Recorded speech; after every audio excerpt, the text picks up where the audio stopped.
بسم اللہ الرحمن الرحیم الحمد للہ رب العالمین والصلاة والسلام علی اشرف الانبیاء والمرسلین وعلی آلہ وصحبہ اجمعین اما بعد قال النبی صلی اللہ تعالی علیہ وسلم الراحمون یرحمہم الرحمن تبارک و تعالی ارحموا من فی الارض یرحمکم من فی السماء رواہ ابو داود والترمذی واحمد وغیرہ۔ میں نے یہ حدیث مسلسل بالاولیت تم بچیوں کے سامنے پڑھی ہے تاکہ تمہارا تسلسل باقی رہے۔ میں نے یہ حدیث شریف حضرت شیخ حضرت مولانا محمد یونس صاحب جون پوری قدس اللہ سرہ سے پڑھی ہے۔ انہوں نے حضرت شیخ مولانا محمد زکریا صاحب کاندلوی رحمۃ اللہ علیہ سے، انہوں نے حضرت مولانا عبدالقیوم صاحب بدھانوی سے، انہوں نے حضرت شاہ عبدالغنی سے، انہوں نے شاہ محمد اسحاق دہلوی سے، انہوں نے حضرت شاہ عبدالعزیز صاحب سے، اور انہوں نے شاہ ولی اللہ صاحب رحمۃ اللہ علیہ سے۔ شاہ ولی اللہ صاحب سے لے کر نبی کریم صلی اللہ علیہ وسلم تک کی سند، شاہ ولی اللہ صاحب کی کتاب الفضل المبین بالاحادیث النبی الکریم جو مسلسلات کے نام سے مشہور ہے، اس میں ذکر کر دی ہے۔ میں نے بھی تمہارا تسلسل باقی رکھنے کے لیے اس حدیث شریف کو پڑھ دیا ہے تاکہ تمہارا تسلسل رسول اللہ صلی اللہ تعالی علیہ وسلم تک باقی رہے۔ اس کے بعد میں حدیث اور باب پڑھ دیتا ہوں جس کو آپ ختم کر رہی ہو۔ وبالسند المتصل قال المصنف رحمہ اللہ تعالی باب قول اللہ تعالی ونضع الموازین القسط لیوم القیامہ وان اعمال بنی آدم وقولهم یوزن وقال مجاہد القسطاس والعدل بالرومیہ ويقال القسط مصدر المقسط وهو العادل واما القاسط فهو الجائر وبه قال حدثنا احمد بن اشقاب قال حدثنا محمد بن فضیل عن عمارة بن القعقاع عن ابی زرعة عن ابی ہریرة رضی اللہ تعالی عنہ قال قال النبی صلی اللہ تعالی علیہ وسلم کلمتان حبیبتان للرحمن خفیفتان علی اللسان ثقیلتان فی المیزان سبحان اللہ وبحمدہ سبحان اللہ العظیم۔ حضرت امام بخاری رضی اللہ تعالیٰ عنہ اپنی کتاب ختم کر رہے ہیں اور یہ آخری باب لائے جس میں یہ بتایا جا رہا ہے کہ مرنے کے بعد دوبارہ زندہ ہونا ہے، یعنی انسان جب مر جاتا ہے تو مسئلہ اس کا ختم نہیں ہوا، بلکہ اس کو قیامت کے دن ایک دن آنے والا ہے جس دن اس کو زندہ ہونا ہے اور زندہ ہو کر کے اللہ کو حساب دینا ہے۔ ایک عقل میں آنے والی بات ہے کہ کسی کمپنی میں ہم کام کرتے ہیں یا کسی فیکٹری میں ہم کام کرتے ہیں تو ہمارا مالک شام کو ہم سے حساب لیتا ہے کہ آپ نے کتنا کام کیا، کتنے گھنٹے حاضر رہے، غیر حاضری تو نہیں کی، کام چوری تو نہیں کی، پورا کام کیا کہ نہیں۔ جب دنیا میں مالک ہم کو پیسہ دیتا ہے اور وہ ہمارا حساب لیتا ہے تو جس مالک نے، جس اللہ نے، جس خالق نے، جس رب نے اس دنیا میں ہم کو پیدا کیا، ہمیں وجود دیا، ہم نے اللہ کو، اپنے مالک کو کوئی اپلیکیشن نہیں دی تھی کہ ہم کو دنیا میں پیدا کرو۔ اللہ کو ہم نے کوئی درخواست نہیں لکھی تھی کہ ہم کو دنیا میں پیدا کرو۔ اس اللہ نے، اس مالک نے، اس رب نے اپنا فضل فرما کر ہم سب کو دنیا میں پیدا کیا، اور پھر اس کی نعمتیں، اتنا بڑا آسمان بنایا، اتنی بڑی زمین بنائی، پانی دیا اس نے پینے کے لیے، دنیا بھر کی چیزیں دی۔ میں ایک دو مثال آپ کو پیش کروں اللہ کی نعمتوں پر۔ پہلی مثال تو آپ لے لیں کہ دیکھو، ہم نے ایک نوالا بنایا کھاتے وقت، اور اس نوالے کو منہ میں رکھا اور اس کو چبایا، اس حد تک تو ہمارا اختیار ہے، اس حد تک ہم اپنے اختیار سے چبا رہے ہیں۔ اس سے آگے ہماری دو نلی چلتی ہے، ایک سانس کی اور ایک کھانے کی، اس میں ہمارا اختیار نہیں ہے۔ وہ کون ذات ہے جو سانس کی نلی سے بچا کر کھانے کی نلی میں لقمہ لے جاتا ہے؟ اگر اسی پر غور کر لو تو مالک سمجھ میں آ جاتا ہے کہ ہمارے پیچھے کوئی اللہ ہے، کوئی مالک ہے جس کی کاریگری ہماری باڈی میں چل رہی ہے، اور وہی اللہ ہے جس نے ہم کو اتنا خوبصورت جسم دیا، چہرہ دیا، ہمیں دماغ دیا، ہمیں دل دیا، ہمیں کڈنی دی۔ یہ ساری چیزیں اللہ تعالیٰ نے اپنے فضل و کرم سے عطا فرمائی ہے، تو بھلا اس اللہ کا شکر ادا کرنا اور اس اللہ کو حساب دینا یہ میرے اور آپ کے ذمے ضروری ہے۔ اس لیے قیامت کے دن ہمیں اللہ کو حساب دینا ہے۔ امام بخاری رضی اللہ تعالیٰ عنہ نے اسی بنیاد پر یہ آخری باب قائم فرمایا، اور کتاب کے اخیر میں اس کو لائے اور یہ ثابت کر رہے ہیں کہ اللہ کو حساب دینا ہے قیامت کے دن۔ اور چونکہ یہ حساب کا مسئلہ قیامت میں ہونے والا ہے، جو لوگ فیکٹری کے مالک ہیں وہ حساب لیتے ہیں، تو اتنی بڑی دنیا اللہ نے بنائی اور قیامت میں حساب نہ لے، یہ کیسے ہو سکتا ہے؟ امام بخاری رضی اللہ تعالیٰ عنہ ہم سب کو، مرد ہو یا عورت، توجہ دلاتے ہیں اس بات کی طرف کہ اپنی زندگی کو ٹھیک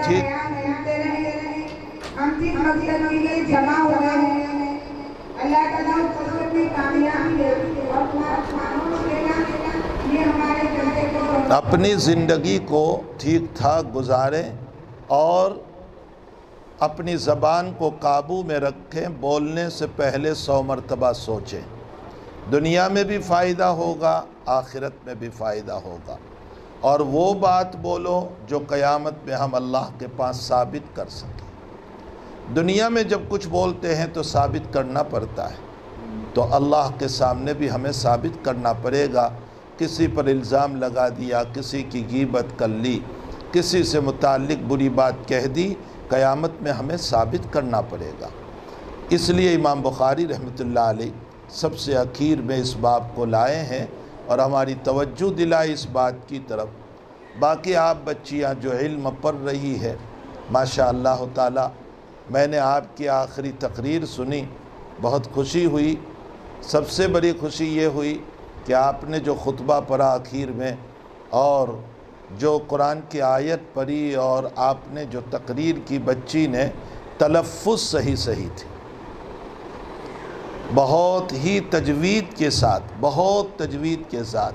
اگرچہ نقالی کی ہے مولانا طارق جمیل کی، میں جانتا ہوں کہ یہ بیان مولانا طارق جمیل کا ہے اور اسی کا کچھ حصہ بچی نے نقل کر دیا ہے، لیکن آج اتنا یاد کر کے بھی بولنے والا کون ہے؟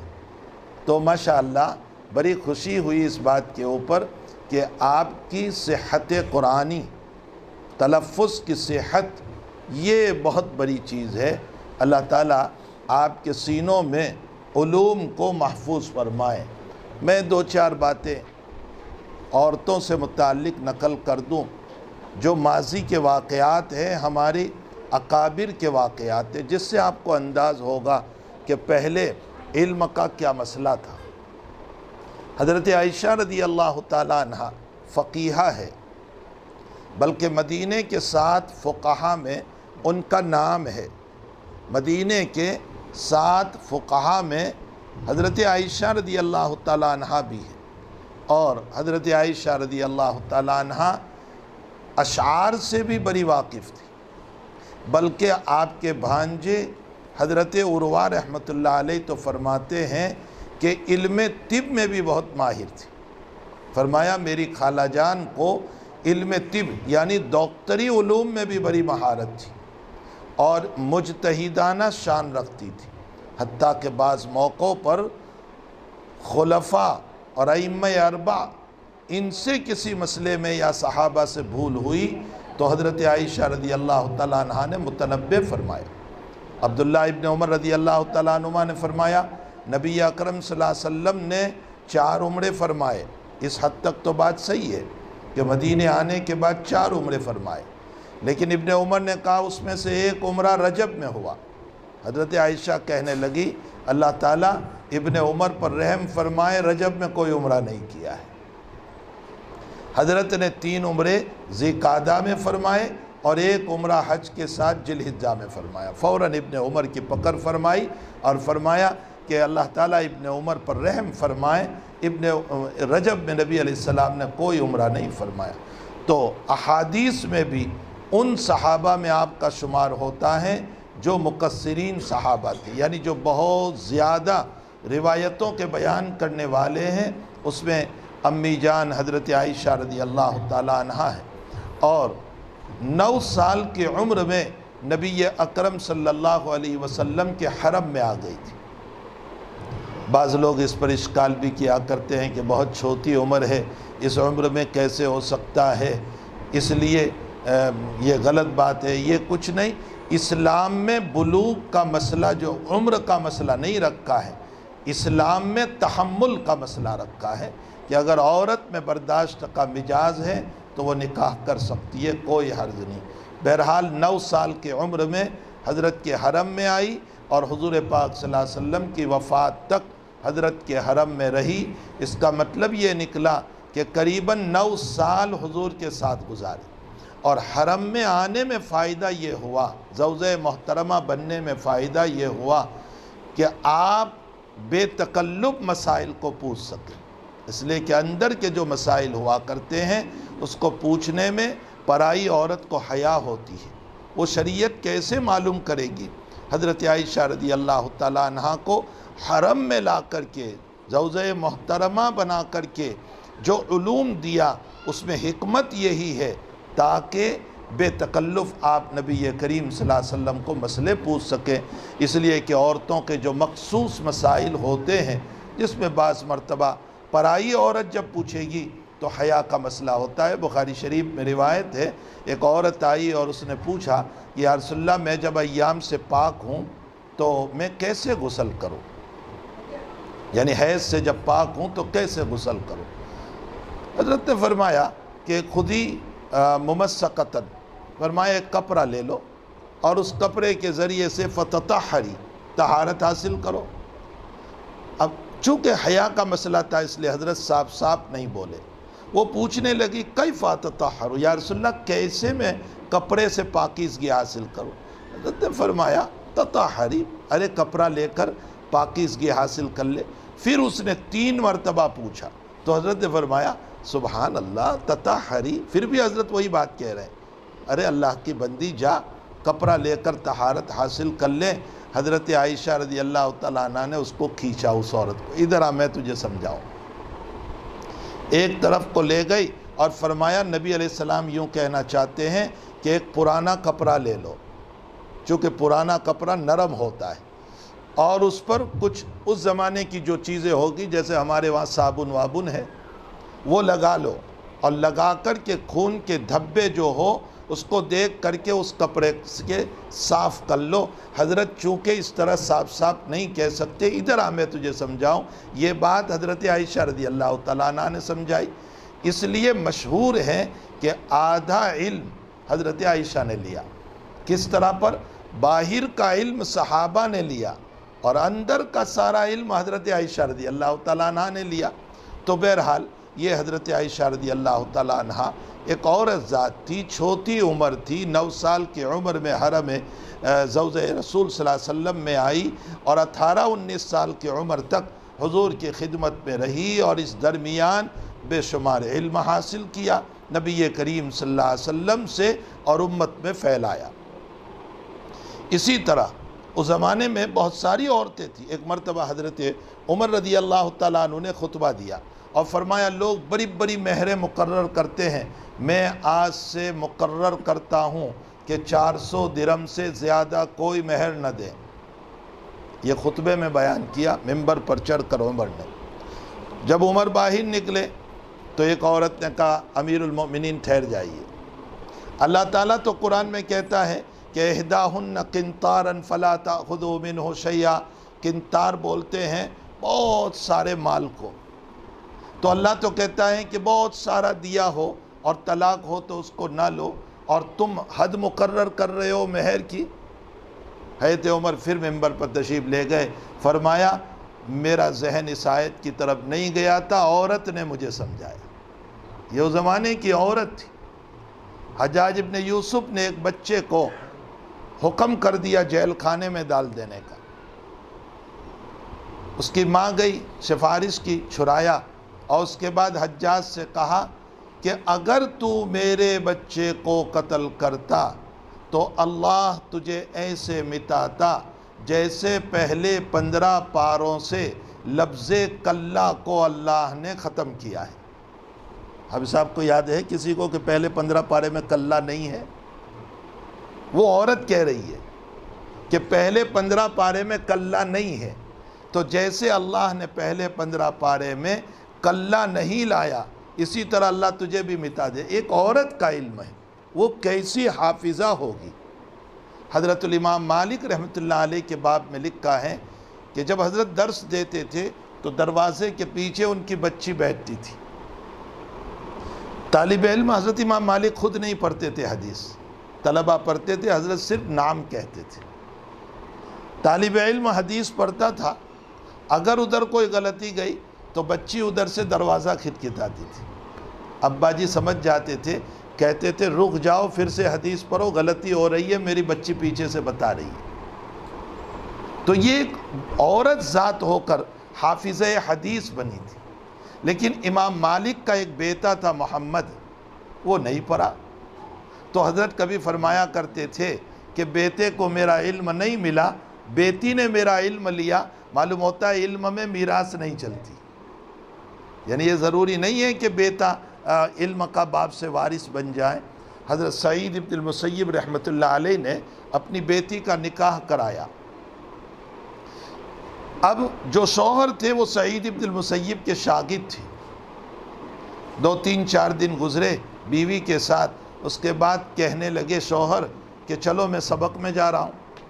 فرمایا کن کے سبق میں؟ فرمایا ابا جی کے سبق میں، سعید ابن المسیب کے سبق میں، بہت بڑے تابعی ہے، محدث جلیل ہے۔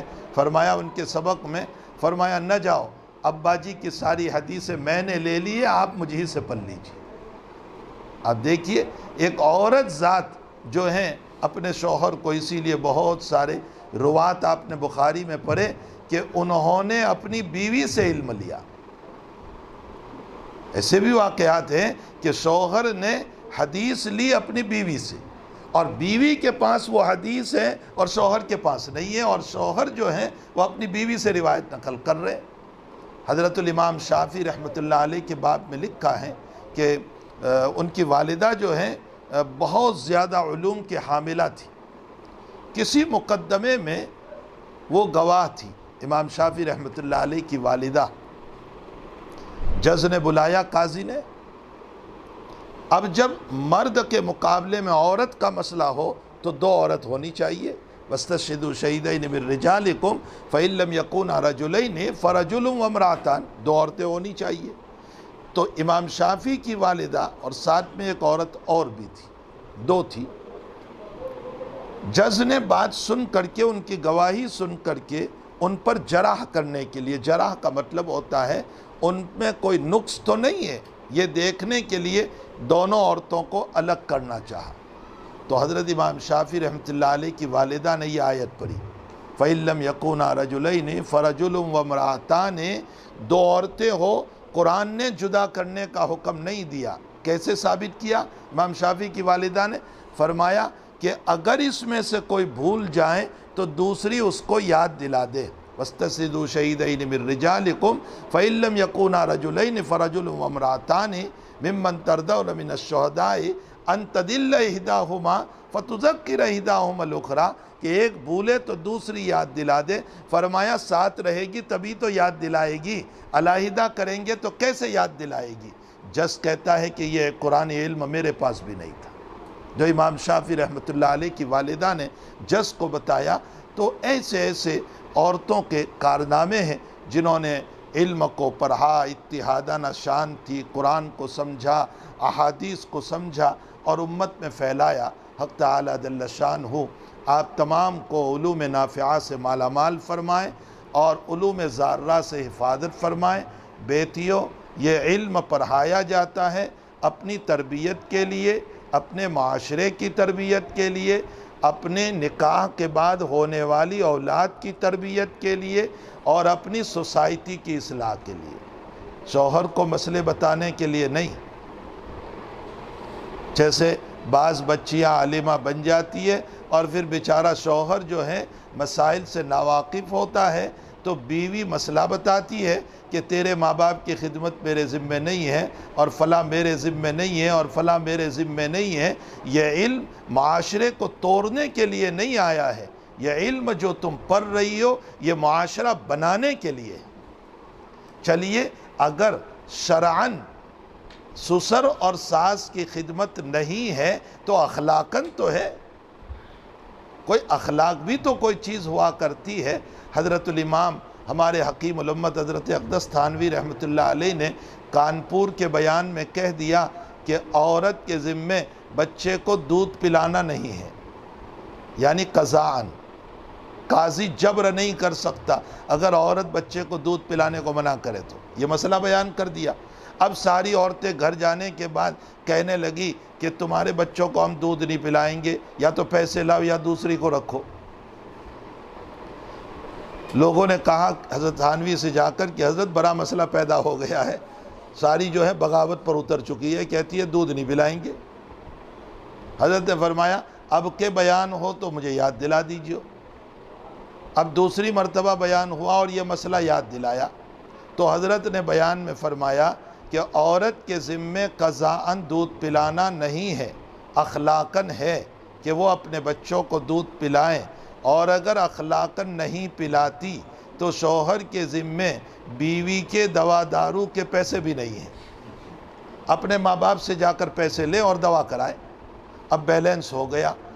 ظاہر سی بات ہے کہ شریعت نے یہ مسائل معاشرے کو بنانے کے لیے رکھے ہیں، معاشرے کو توڑنے کے لیے نہیں رکھے۔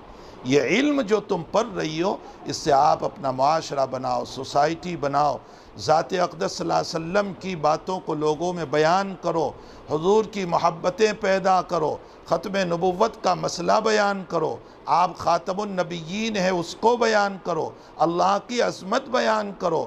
جو بیٹیاں اسلام چھوڑ کر کے جا رہی ہے ان کو سمجھاؤ کہ تو تھوڑی دیر کی خواہشات کے لیے، لذت کے لیے اس کے پیسے کو دیکھ کر ہمیشہ کی جہنم کو سر پر نہ لے لے۔ یہ ہے تمہاری دعوت، یہ ہے تمہارا علم، یہ ہے تمہاری تبلیغ، یہ ہے تمہارے علم کا خلاصہ۔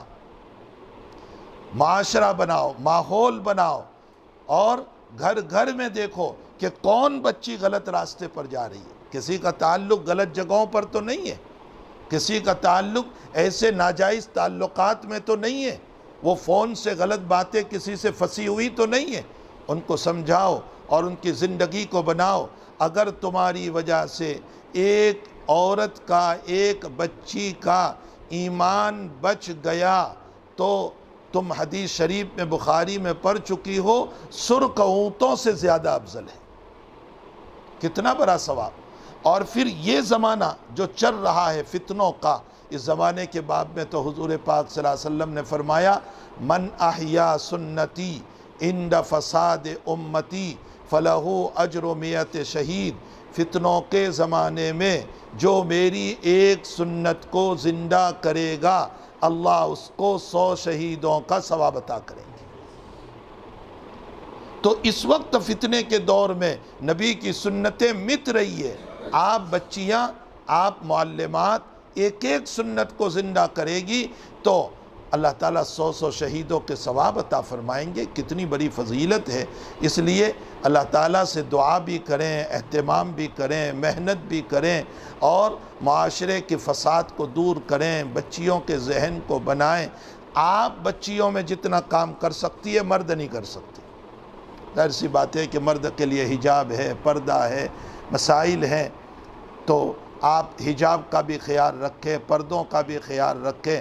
دیکھو قرآن میں حق تعالیٰ نے تمام مسائل میں مرد کو بیان کیا، عورت کو ضمناً لے لیا، مرد کو بیان کیا، عورت کو ضمناً لے لیا، لیکن 2-3 مسئلے قرآن میں ایسے ہیں جس میں مرد کو بھی الگ، عورت کو بھی الگ۔ اس میں ایک مسئلہ ہے لا یسخر قوم من قوم عسیٰ ان یکونوا خیرا منہم ولا نساء من نساء عسیٰ ان یکن خیر، دونوں کو الگ۔ کوئی مرد کسی مرد کی مذاق نہ اڑائے، کیا معلوم جس کی تم مذاق کر رہے ہو وہ اللہ کا پیارا ہوگا اور تم مذاق کر کے جہنم میں نہ چلے جاؤ۔ کوئی عورت کسی عورت کی مذاق نہ اڑائے، کیا معلوم کہ وہ عورت اللہ کی پیاری ہے اور ہم مذاق کر کے جہنم میں نہ چلے جائیں۔ اور دوسری جگہ کون سی ہے؟ اللہ تعالیٰ نے قرآن میں فرمایا کہ اے مردو تم بھی اپنی نگاہوں کو نیچی رکھو، اور عورتوں کو بھی علیحدہ کہا کہ تم بھی اپنی نگاہوں کو نیچی رکھو۔ دونوں کو علیحدہ اللہ نے بیان کیا، یہاں مردوں کے ضمن میں عورت کو نہیں لے لیا ہے، بلکہ کیا آیت ہے وہ؟ قل للمؤمنین یغضوا من ابصارہم ویحفظوا فروجہم وقل للمؤمنات یغضضن من ابصارہن ویحفظن فروجہن۔ فرمایا ہر ایک کو الگ، دونوں کو بیان کر کے کہا اپنی نگاہوں کی حفاظت کرو۔ اور تیسری جگہ وقرن فی بیوتکن ولا تبرجن تبرج الجاہلیت الاولی، گھروں کو لازم پکڑو، بلا وجہ باہر نہ نکلا کرو اور جاہلیت کے طریقوں کو اختیار نہ کرو۔ یہ 2-4 جگہیں ہیں جہاں پر عورتوں کو خاص خطاب کیا گیا، ورنہ ہر جگہ عورتوں کو مردوں کے ضمن میں اللہ نے بیان کیا۔ معلوم ہوتا ہے یہ مسائل اہم تھے، اس لیے اسپیشل عورتوں کو الگ بیان کیا۔ اور حضور پاک صلی اللہ علیہ وسلم کے باب میں آپ نے بخاری میں حضرت عائشہ فرماتی ہے رضی اللہ تعالیٰ عنہ، امی جان کہتی ہے کہ اللہ کے نبی سے عورتیں بیعت ہوتی تھی، لیکن نبی علیہ السلام نے کبھی کسی عورت کا ہاتھ اپنے ہاتھ میں نہیں لیا۔ ما مس رسول اللہ صلی اللہ علیہ وسلم ید امرأۃ قط، اللہ کے نبی نے کبھی کسی عورت کا ہاتھ اپنے ہاتھ میں لے کر بیعت نہیں فرمائی۔ حضرت کے بیعت کا طریقہ عورتوں کا یہ ہوتا تھا کہ پردے کے پیچھے بٹھا دیتے تھے اور کلمات بیعت کہہ دیا کرتے تھے، نمبر 1۔ نمبر 2، اس کے محرم کو بلاتے اور اس کے محرم باپ، شوہر، بھائی کو کہ یہ کلمات ان سے کہلوا دینا، یہ طریق تھا۔ اس طریق کے اندر بھی اسی لیے مشکات میں تم نے روایت پڑھی ہوگی کہ کوئی مرد، یہ بخاری میں تو اتنا ہی ہے کہ کوئی مرد پرائی عورت کا بچا ہوا پانی، چاہے وہ پاک ہے، اگر دوسرا پانی موجود ہے تو اس پانی سے وضو اور غسل نہ کرے، اولا ہے، ہو جائے گا، وضو کرے گا، غسل کرے گا، ہو جائے گا۔ اپنی بیوی کا مسئلہ نہیں، پرائی عورت کا۔ یہ تو بخاری مشکات میں آگے یہ بھی ہے، اسی طرح کوئی عورت پرائے مرد کا بچا ہوا پانی، اگرچہ وہ پاک ہے، وضو یا غسل کریں گے، ہو جائے گا، لیکن نبی علیہ السلام فرماتے ہیں اور پانی موجود ہو تو اس کو استعمال نہ کریں۔ پرایا مرد پرائی عورت کا اور عورت پرائے مرد کا کیوں منع کیا حضور نے؟ جب پانی پاک ہے، وضو ہو جاتا ہے، غسل ہو جاتا، کیوں منع کیا آپ نے؟ اس میں حکمت یہ ہے کہ ہو سکتا ہے وضو یا غسل کرتے کرتے مرد کا ذہن عورت کی طرف یا عورت کا ذہن مرد کی طرف، پرائے مرد کی طرف چلا گیا، ذہنی زنا میں مبتلا ہو جائیں گی۔ شریعت مطہرہ نے اس لیے منع فرمایا۔ آپ دیکھیں کیسی پاکیزہ شریعت ہے جس نے عورتوں کو بھی بچایا، مردوں کو بھی بچایا۔ حق تعالیٰ جل شانہ ہمارے اس بنات کے مدرسے کو بے حد مقبولیت عطا فرمائے، مقبولیت تامہ عطا فرمائے، علوم نافعہ سے آپ کو مالا مال فرمائے۔ آپ کی پڑھانے والی معلمات کو اللہ جزائے خیر عطا فرمائے، اجر عظیم عطا فرمائے۔ آپ پر جو لوگ خرچ کر رہے ہیں ان کو اجر عظیم عطا فرمائے۔ جن کے مکانوں میں یہ مدرسے چل رہے ہیں اللہ ان کو بھی بہترین بدلہ عطا فرمائے، اور حق تعالی ہماری نسلوں کی، ہمارے معاشرے کی، ہماری سوسائٹی کی، ہماری بچیوں کی، ہماری بیٹیوں کی، ہمارے بیٹوں کی اللہ مکمل طور پر ارتداد سے حفاظت فرمائے، گناہوں سے حفاظت فرمائے، غلط راستوں سے حفاظت فرمائے، اور مفتی صاحب کی یہ خدمات اللہ تعالیٰ بے حد قبول فرمائے، اور جتنے لوگ ان کے شریک ہیں اللہ ان سب کو جزائے خیر عطا فرمائے۔ وصلی اللہ علی النبی الکریم برحمتک یا ارحم الراحمین۔ دعا کرنا۔ بسم اللہ الرحمن الرحیم۔ سبحان اللہ وبحمدہ سبحان اللہ العظیم، سبحان اللہ وبحمدہ سبحان اللہ العظیم، سبحان اللہ وبحمدہ سبحان اللہ العظیم، سبحان اللہ وبحمدہ عدد خلقہ ورضا نفسہ وزنۃ عرشہ ومداد کلماتہ۔ اللہم صلی علی سیدنا حبیبنا وشفیعنا وسندنا مولانا محمد وبارک وسلم۔ اللہم صلی علی سیدنا حبیبنا وشفیعنا وسندنا مولانا محمد وبارک وسلم۔ اللہ ہمارے گناہوں کو معاف فرما، ہماری خطاؤں سے درگزر فرما، ہماری سیاہ کاریوں سے معافی عطا فرما، ہمیں سچے پکے توبہ کرنے والے بنا۔ اللہ ہماری پیشانی پکڑ لے، ہمارا ہاتھ پکڑ لے۔ اے اللہ ماحول بھی گندہ ہے، شیطان بھی ساتھ ہے، نفس کی شرارتیں بھی ہے، اے اللہ باطل طاقتیں بھی ہے، عریانیت اور بے حیائی بھی ہے، ہماری کوششیں ہیں اس کے باوجود ہم بچ نہیں پاتے ہیں۔ اے اللہ آپ ہمارا ہاتھ پکڑ لیجئے، ہماری نصرت فرما دیجئے، ہماری مدد فرما دیجئے، ہماری پیشانی پکڑ لیجئے۔ اللہ گندے ماحول سے ہماری حفاظت فرما، گناہوں سے ہماری حفاظت فرما، بے حیائی سے ہماری حفاظت فرما، ہماری آنکھوں کی حفاظت فرما، ہمارے دل و دماغ کی حفاظت فرما۔ اے اللہ ہمارے دماغ میں، دل میں نور پیدا فرما، آنکھوں میں نور پیدا فرما، ہمارے اللہ پورے بدن میں نور پیدا فرما، روئے میں نور پیدا فرما، ظلمات کو ختم فرما، تاریکیوں کو ختم فرما۔ اے اللہ آپ سے ہونے کا یقین نصیب فرما، آپ ہی کرنے والے ہیں، سب کچھ آپ کرتے ہیں، آپ کے علم کے بغیر ایک قطرہ بھی نہیں گرتا، ایک ذرہ بھی نہیں گرتا، ایک پتا بھی نہیں گرتا۔ اے اللہ سب کچھ آپ ہی کے ہاتھ میں ہے۔ اے اللہ ہماری اگر بری تقدیر ہے تو اس کو اچھی تقدیر سے مبدل فرما دیجئے۔ اے اللہ بری تقدیر کو اچھی تقدیر سے مبدل فرما دیجئے۔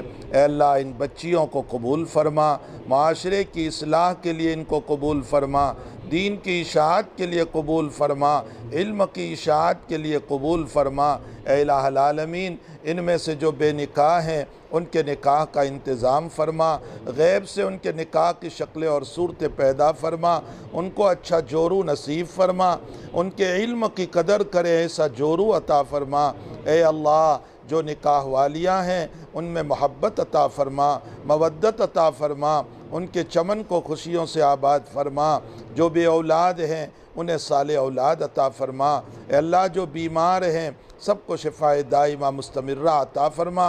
اے اللہ جو مرحوم ہو چکے ہیں ان سب کی قبروں کو نور سے منور فرما، ان کے درجات کو بلند فرما، اعلیٰ علیین میں انہیں جگہ عطا فرما۔ اے اللہ ان بچیوں میں جن کے ماں باپ یا کوئی ایک انتقال کر چکا ہو، اے اللہ ان بچیوں کو ان کے لیے صدقہ جاریہ بنا دے۔ اے اللہ اس مدرسے کو خصوصاً اور تمام مدارس کو عموماً اے اللہ داخلی اور خارجی فتنوں سے حفاظت فرما، مدرسے کو دین دگنی رات چوگنی ترقی عطا فرما، بری نظر سے حفاظت فرما، مکاروں کے مکر سے حفاظت فرما، اے اللہ حسد سے حفاظت فرما۔ اے اللہ ان بچیوں کو دین کے لیے بہت قبول فرما، ہم تمام کو اپنی نسلوں کی فکر کی توفیق عطا فرما، اپنے نسلوں میں دین کو پھیلانے کی، حفظ قرآن کرانے کی اے اللہ ہم سب کو جو ہے توفیق عطا فرما۔ اے اللہ جو مانگا اپنے فضل سے عطا فرما، نہیں مانگا اپنے فضل سے نصیب فرما۔ اے اللہ اس مجمع کی جائز تمناؤں کو پوری فرما، سب کے حاجات کو پورے فرما۔ اے اللہ آئندہ مستقبل کو ہمارے لیے بہتر سے بہتر بنا، اور بدتر بننے سے ہم سب کی حفاظت فرما۔ اے اللہ مسجونیت سے حفاظت فرما، اے اللہ دشمنوں کی مکاریوں سے حفاظت فرما، اے الہ العالمین سب کی روزی میں برکت عطا فرما، کاروبار میں برکت عطا فرما، اے اللہ سکون اور عافیت کی روزی عطا فرما، بے سکونی کی روزی سے حفاظت فرما۔ اللہ جو مانگا اپنے فضل سے عطا فرما، نہیں مانگا اپنے فضل سے نصیب فرما۔ ہماری دعاؤں کو اپنے فضل و کرم سے، یہ جو مخلصین اور مخلصات ہیں، یہ جو عورتیں بیٹھی ہے جس کی آمین تجھے پسند ہے، جن کے آنسو تجھے پسند ہیں، اے اللہ ان کے آنسوؤں کے ساتھ ہم سب کی آمینوں کو بھی قبول فرما۔ آمین یا رب العالمین۔ وصلی اللہ علی النبی الکریم برحمتک یا ارحم الراحمین۔